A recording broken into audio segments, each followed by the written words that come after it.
a lot to learn. Yeah. Yeah, It's hard. yeah, it's true. We're gonna go to Valerie in a second. We're actually broadcasting now, Okay. but we're just gonna test to see if the audio's good. How do I turn it on? You can go to the link. Here, I'll send you the link on there. He didn't say anything. The students nearby. were Much better. like, It's better. It's better? They can't talk to us like that.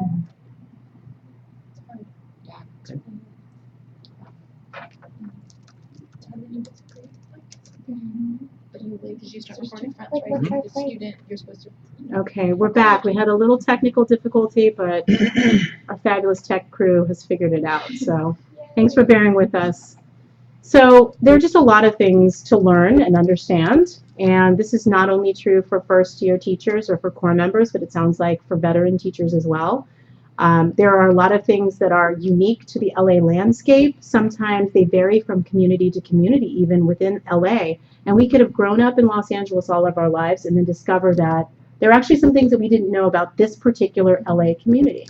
And so I'm hoping that Valerie can talk a little bit about this, because in Los Angeles, there are just many students who are Latino or African American.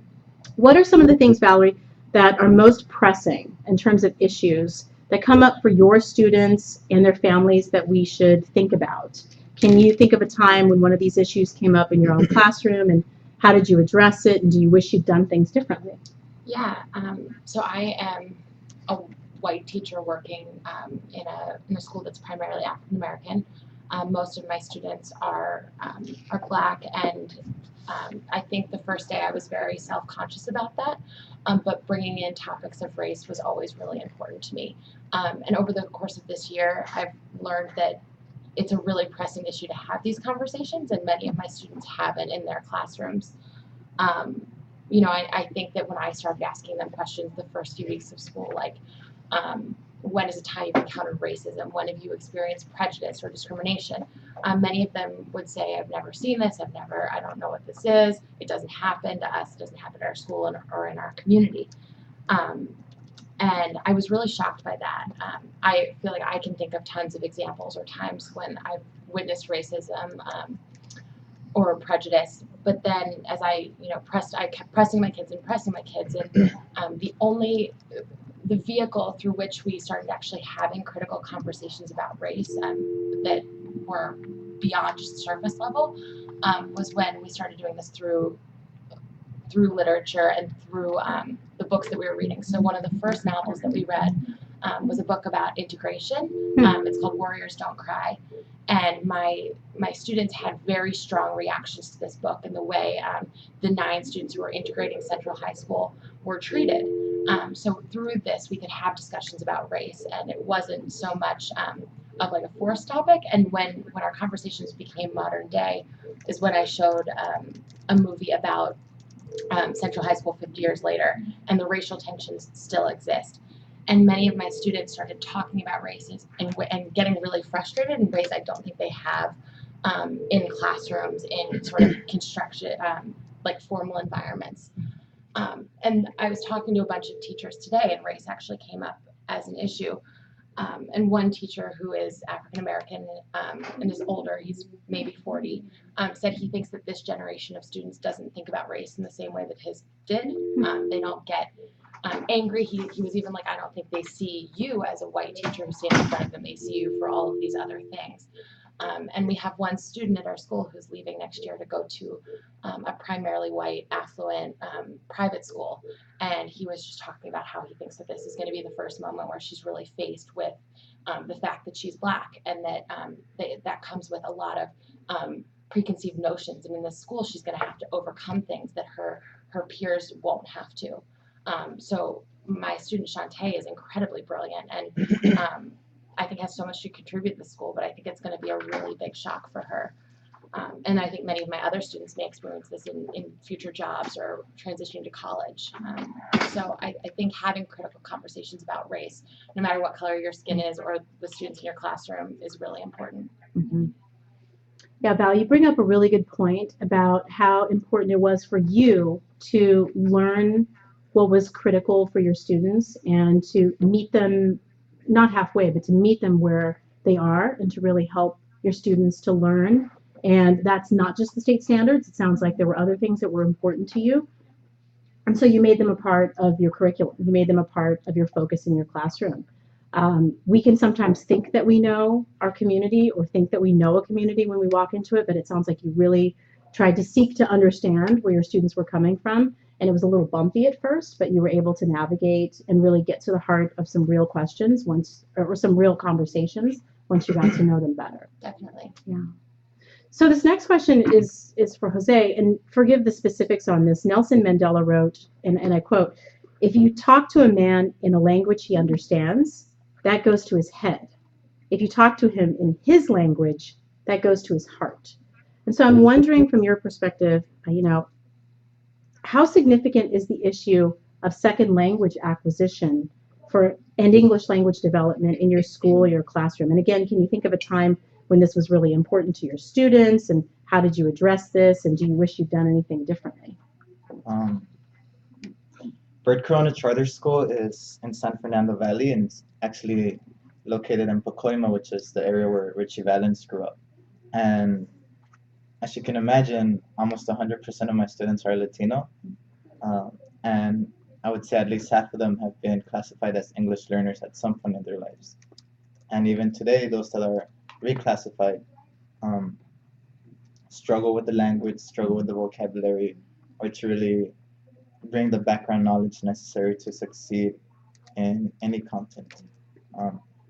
So for those of you that are like kind of freaking out, like, this is my first year, what am I gonna do? It's like, I can barely teach, how am I gonna teach an English learner? The credentialing program that Teach for America provides has an amazing first semester course on literacy, whether you're doing multiple subject or single subject. Take advantage of that literacy course because it teaches you a lot of really amazing strategies that are adaptable to your own classroom and really effective and research based, and that's very good for you from the teaching standpoint. If we go back to this quote about kind of like speaking to a man in the language he understands, I can remember one day going to school and then passing the coffee machine and seeing this box, and it said sugar cubes, and I'd never seen sugar cubes before in my life. So I opened it, and and they're literally cubes of sugar. And never in my life, like my mom had never bought cubes of sugar before, never. In high school, I learned about diabetes. What do you do if a person is struggling? And it's always like, get a sugar cube, put it in their mouth. It's always better to have too much sugar than not enough. So I like had a flashback to 10 years ago, 8 years ago, of me thinking like a cube of sugar is someone running to the kitchen, clumping up sugar from a container to make a cube, and then like running with your little cube of sugar between your hands and like popping it in someone's mouth. Um, and it was such a simple thing when I opened it. It's literally a cube of sugar. Um, but like it took me 8 years to actually like experience my first cube of sugar. And I think that's something that will happen every day in the classroom where you assume something and you say something and the students will have no idea where you're coming from or how to picture what you're trying to say. Uh, and that's very difficult because you're communicating to someone with very different experiences and very different language barriers. For a lot of your students, it will be Spanish to English. For a lot of others, it will be a lot of the many other different cultures you encounter in LA. I have two Filipino students, and it's a very complete like change in terms of how they struggle with language. Um, but for a lot of it, when you're in the classroom, when you're communicating to someone, um, making assumptions is really hurtful, and sometimes you don't know like even the little things might be something that they have no idea what that is. And when you're like struggling with language and struggling with content, it kind of puts you like two forces against you. So what I would say is always communicate with your students and really get those like checks for understandings or ask them questions to see how well they understand. Because sometimes you're talking and talking and they just nod their heads yes, and you have no idea that they have no clue of like how does that look, what is it like, am I thinking about it correctly, or maybe there's like another word in their language that means the same thing. And those are all different problems they have with themselves and a lot of times it's embarrassing to raise up your hand and say you don't know a word. So always make sure your students are on the same page with you, um, and that takes a lot of you going to them and seeing where they're at, seeing what their reading levels are, where do they struggle, and making sure when you communicate to them, you're providing like visual examples, auditory examples. Give them a chance to talk with someone else so they can like catch up if they're not culturally like on the same page. Because for me, 8 years ago, if someone had clarified that a cube of sugar is a cube of sugar and not me running to a diabetic person struggling, that would have made like a big difference in my life, I think. I mean, it's a little difference, but given a like real emergency, I would look pretty silly. And I think that's something we're trying to avoid for our kids. That's right. I'd love to add a quick solution or like something that really works well in my classroom. I teach a very similar demographic as you, like literally, I think our schools are 2 miles apart. Yeah. And a lot of my students have been classified as ELs, English language learners. And my students have identified like using hand gestures. So we just did a unit on light and like light refracts. So they like make up their own hand movements. Light transmits. They like, and it reflects, bounces back. So when the students are using their hands, especially students who are learning English as a second language, it's been really effective in helping them understand more concretely what the new vocabulary. And those skills can directly be applied to like any Mhm. population. I think it's just good teaching and helps any student. You can never make assumptions about words that they might already know. Right. And like the range of not like vocabulary in my classroom is huge. So I need to accommodate for that through hand gestures They and love it. things like that. They do. They get crazy with that. So these are all really good pieces of advice that you're hearing. So if you're listening in and you're live with us, please type in your questions that you have, because this is an opportunity to learn from teachers who've been in the classroom for 1 or 2 years who might have some other really good advice for you. We're talking about seeking to understand, and Cap's example, Val's example, and Jose's example are all really highlighting how important it is to get to know your students and cultural backgrounds, culturally responsive teaching, culturally responsive practices, and just really understanding students so that you can have relationships and so that you can teach content, but so that you can also help your students to really thrive. I'm going to turn it over to Malia in a second, just because this is not an issue that only comes up with students, right? There are times when we need to seek to understand families as well. And so, Malia, when you think about the issues that we mentioned earlier, where are the misunderstandings coming up between school staff members, like teachers, and families in the school community? Can you think of a time when this became a challenge for you, and is there anything you would do differently now? Yeah, I can actually think of a lot of times. But I think what's really interesting is sort of keeping in mind that like your students, it's you know it's their parents and their family's job to advocate for them, and it has been since their kids were born, and it will be until forever. And it's also our jobs to advocate and do what we think is best for our students. And I think sometimes misunderstandings can actually come from that, when you're maybe on one side of this is what's best and they're on the other side of this is what's best, and that kind of meets in the middle. I think what's really interesting, you mentioned earlier, sort of when you come from a certain background or maybe look a certain way, you think that you kind of have this automatic sort of like in. I work at a school that is predominantly African American, and I was like, oh, bam, done. Like, share that. And so I kind of thought that it sort of gave me this instant, like, I don't know, in or yeah, almost. And so I had this situation where it was first year, it was close to the end, we were approaching grades time, which is when parents get very, very involved at the middle school level. I mean they're also involved at other times, but I think it's just like super, they come out of the woodwork sort of when grades are coming out. And I had this student who had a grade that the family didn't sort of agree with.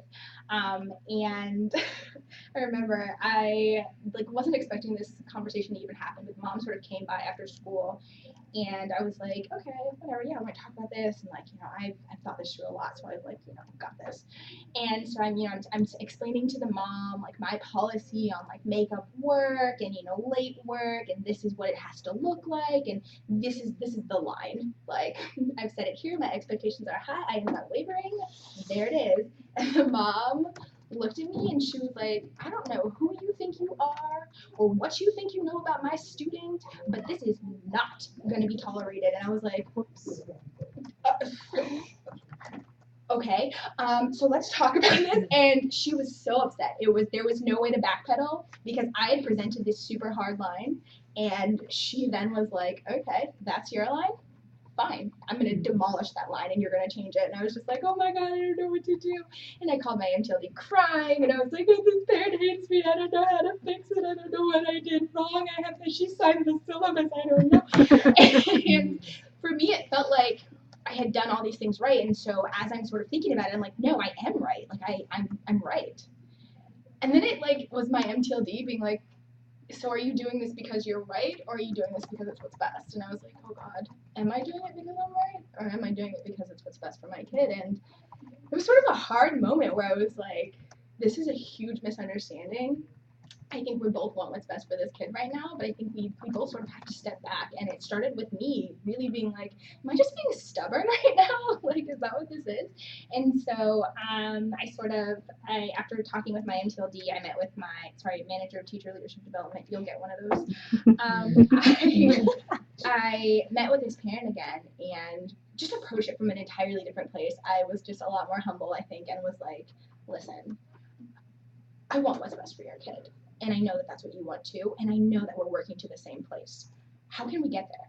Because this is where I am right now, and I'm trying to do what's right. And this is where you are right now, and I know that you're doing the same thing. How can we come together? And that sort of changed everything for us. But the misunderstanding really did begin with the fact that we both sort of thought we knew. Or in her case, she thought I knew a little, or thought I knew a little too much. So Yeah, it definitely happens. And so we've talked a little bit about misunderstandings that can come up when we haven't completely sought to understand the perspective of students or the perspective of families.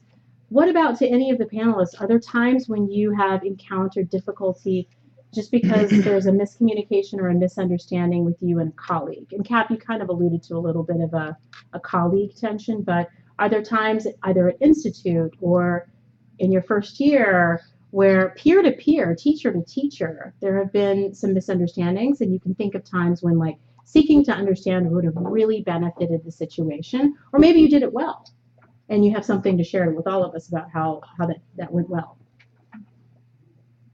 I think when you guys get here over the summer, one of the biggest things you're going to hear over and over again is assume best intentions, or assume that no one's out to hurt you. And sometimes as soon as you get to your school setting and you're on your own, you're no longer so close to your TFA family, you kind of forget about it.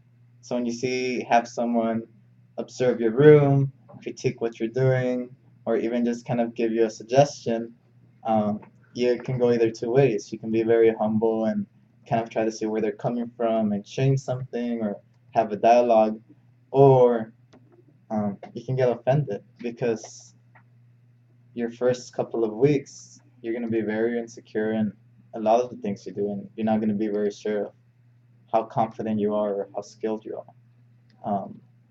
So I think keep that going, assume best intentions when you're in your school setting talking to other people, because if not, I think you're just going to give off the wrong vibe, and then it's going to be harder to kind of reestablish that relationship, because a lot of times when you're on your own, you set up all these defense mechanisms